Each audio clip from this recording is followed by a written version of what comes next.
thorium-232. And let's say I'm going to strike it with a neutron. Okay. What I want to get you to do is whenever you write a reaction equation is to create a compound nucleus.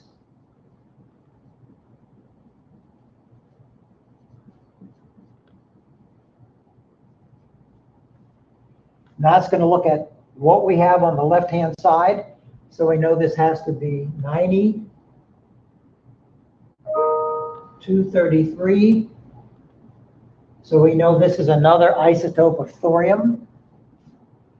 And we're going to write it with an asterisk up here because we don't know how the energy is distributed within our isotope. The energy could be in the nucleus, it could be in the orbiting electrons, we don't know. Then we look to see what happens as a result of this interaction. So suppose I gave you this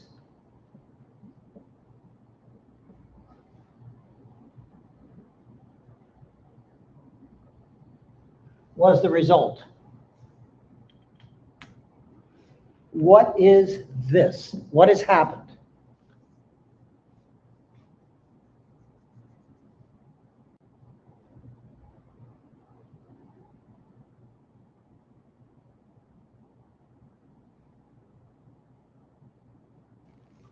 It's absorbed a neutron and then ejected a neutron in its excited state. Okay, but when you look at what happened on the left side compared to what happened on the right side, what is that? What has happened? This is an elastic scatter. You have a conservation of mass, energy, linear momentum, charge, the whole 9 yards. Suppose I gave you that it was this.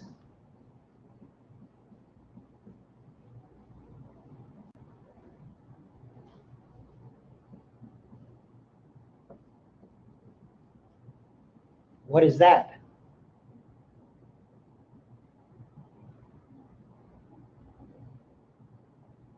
That is an inelastic scatter.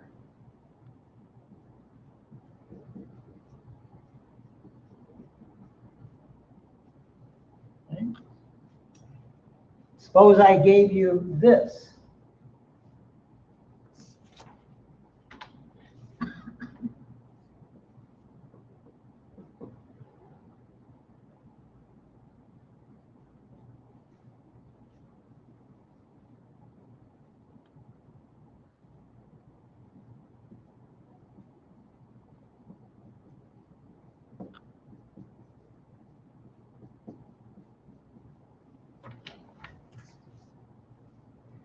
So this creates this compound nucleus, and then the reaction equation shows you get this afterwards. What is this?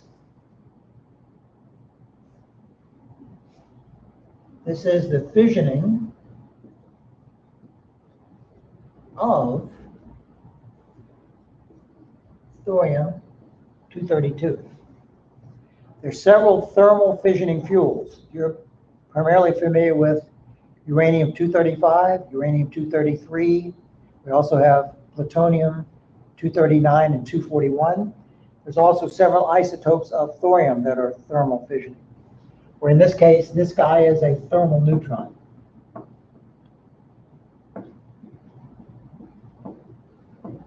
Professor Abel did go over a little bit about what thermal neutrons are, that type of thing, in his atomic and reactor physics. Yes, no? Yes. Okay. So, we cannot do a Q equation, which is the mass and energy on the left minus mass and energy on the right. We can do this as long as we look at the left and the right. We cannot use this middle compound nucleus in the Q equation because, again, we With the asterisk, we do not know how that energy is distributed. We have no way of knowing that. So if we calculate Q, we have to look at strictly the left versus the right. But if we write out the entire reaction equation, we can tell typically what is going on, whether it's a fission, whether it's a scatter, could be an absorption. There are other things we can tell just from looking at what we have coming out the other side. Okay. The other thing I want to cover very quickly is laboratory versus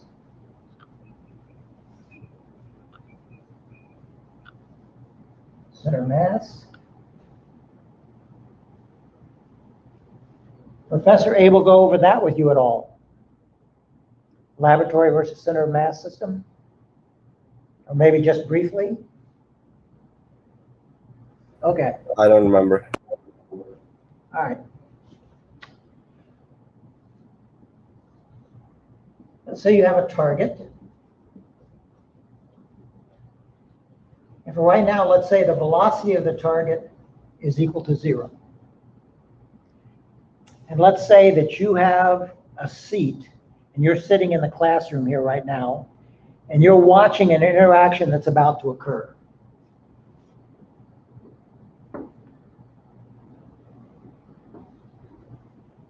Coming in from the left to strike the nucleus, we have a neutron,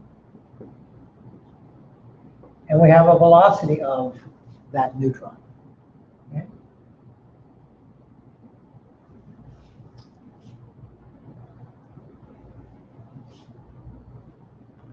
We're going to create a compound nucleus. Okay. We're going to have the mass of the compound nucleus. And what's that mass going to be?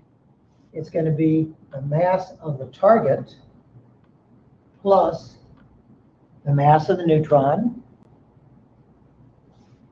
And we look at the velocity of compound nucleus. If this is the laboratory system,